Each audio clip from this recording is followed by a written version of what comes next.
ओ हाँ, दोनों बेहोश हैं। चलो तो फिर शो शुरू करते हैं। काउंटडाउन दो। 3, 2, 1।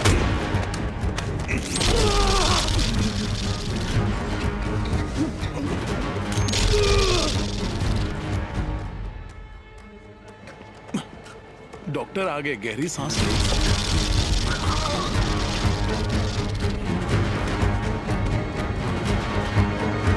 बैग एग्जिट तक पहुंच चुका है। डिपार्चर के मेन गेट पर है। पीछे 2 बंदे हैं।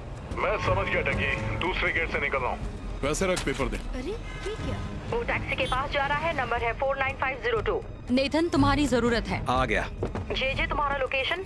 मैं अभी एयरपोर्ट से बाहर आ रहा हूँ। सर, सर, मिस्टर बैकर, सुनिए हमारे सर, साथ नहीं आना नहीं नहीं नहीं, मैं आपके साथ नहीं आ सकता। 2 बंदे गाड़ी के आपको साथ आना ही तैयार होगा हैं। सर। नहीं नहीं नहीं, रुकिए प्लीज। रुकिए सर, एक मिनट, एक सवाल है सर।